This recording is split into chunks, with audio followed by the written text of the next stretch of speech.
Ricardo Powell, former West Indian cricketer, Jamaican. Ricardo, very warm welcome to this part of the world, to India, especially to the state of Odisha. How do you see this league going forward, the Legends League cricket? Well, first of all, it's always great to be back in India. I mean, it's always a favorite place of mine to play cricket, and playing against India is always a special thing for me in the past. But now being here for the Legends League, I think this is just as special because it's, again, playing against your fellow teammates, playing alongside guys who you have played with in the past. And I mean, being around guys like Mohammad Khalif, Harbhajan Singh and all these guys, I think it's just a really great feeling to be back on the field with them. Do you feel this concept, the concept coming up, taking the retired players into account and playing a competitive cricket? Do you feel going forward this will be a future and players, more and more players will, they'll try and come and play after their retirements in this kind of leagues? Most definitely. I mean, if you look at the international cricket that is playing now, I mean, it's highly competitive, and most guys retire early because they want to be able to play franchise cricket around the world. And Legends League has created that for many players who are just retiring, or players who have probably prematurely retired because at the time, you had younger players coming behind and they still wanted to play for some time. So I think this is a genius move by Vivek and Rahman in terms of to be able to get this league up and running, and to see guys of the caliber of Lendell Simmons and all these guys playing in this league. It argues well for the league for the future. Tell me about the franchise you are playing for, and how is the the scene inside the dressing room, and the bonding inside the dressing room, the strategy you are making inside the dressing room, and executing that on the field. Tell us about that. Well, what I can say about Manipal Tigers, I mean, unlike when you play back in the international days when the tension was high every single game that you're playing, I think it's a relaxed mode, but it's very serious, and guys really come together. They gel much quicker. You're playing with guys from all different parts of the world, so obviously it will take some time to gel. But I find that the camaraderie that the players have for each other and going on the field and really enjoying the sport at this point makes it what it is in terms of it's highly competitive. As you can see, a lot of people think because it's retired players playing, you think that it's just relaxed and some fun cricket, but it's actually very serious cricket from what you can see in a lot of the games that have been played so far. So adding something to that, what you said, the kind of response this league had in the past season, and then now people are responding so well, and it is very inspiring to see people are responding in social media and in public life also. But they say these players are here to enjoy, and they talk about the seriousness of cricket behind that. So what do you exactly feel as a cricketer? You have played competitive cricket in international level. The seriousness in the approach when you play, and when your players surrounded by you, they play. What about that seriousness? Is that same intent, or something lighter? As I said, I mean, the intensity is very high. If you look at all the games that have been played, it pretty much goes on to the last over, and that shows that it's very competitive. And T20 cricket, I mean, it's very short. It's 120 balls to be bowled, and when you go out to bat as a batsman, it's very important for you to really get the game going. And so far, I think all the games overall has been very competitive. You have great performances from batters and bowlers in the tournament so far, and I think the whole hype and the following on Facebook, Instagram and all these other social media shows that it's good cricket. And again, you're playing here in India, and cricket is everything to Indians here. So, I mean, to be playing at this level and playing highly competitive cricket, I think it's something that will continue to grow as we go along. You see, people are here, clapping for you, cheering for you in the stadium, in social media also, and the viewership is just getting bigger and bigger.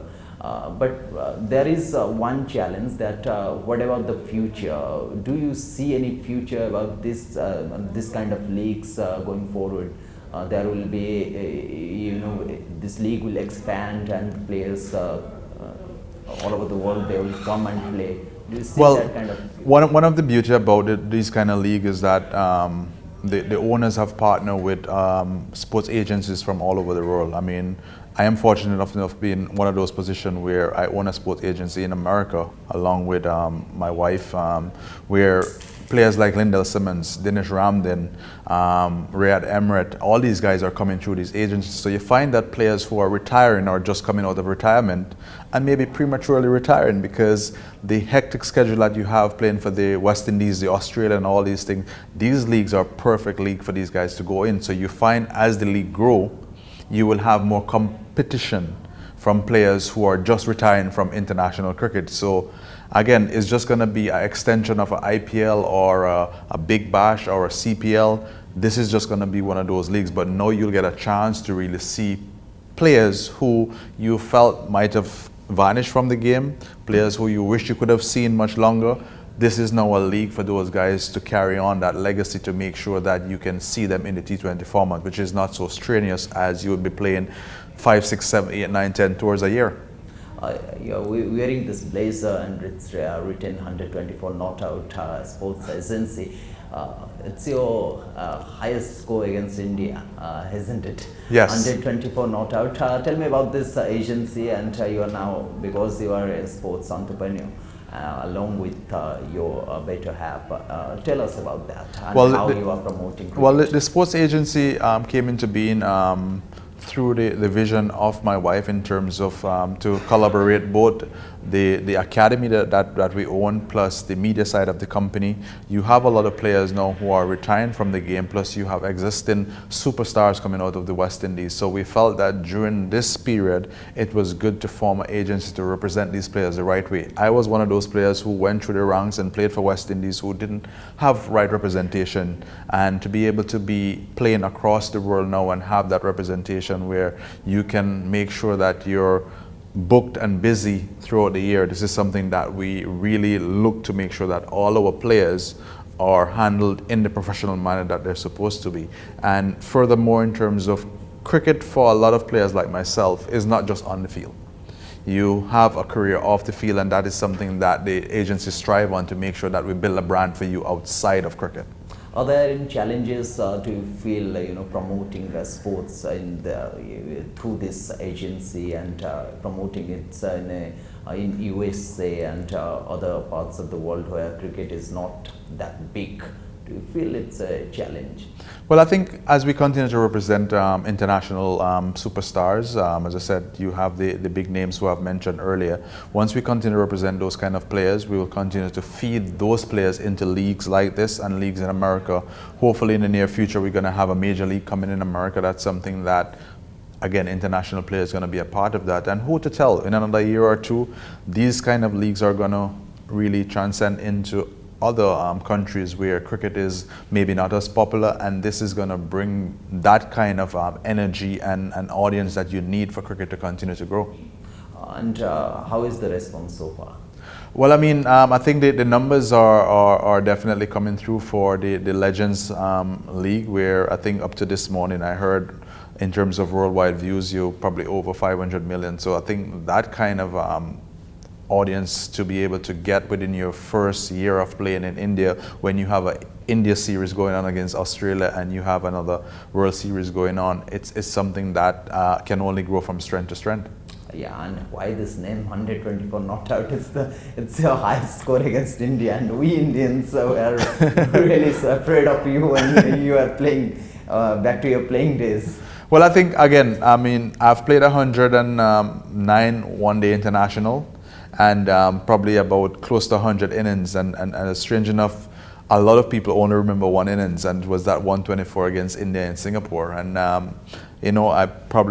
would consider myself blessed and fortunate to be able to make that 100 against India during that time, because to date I'm still recognized and appreciated for that 100, and I'm just grateful that I was able to do such good things in my career when I played, and for me, doing it against India.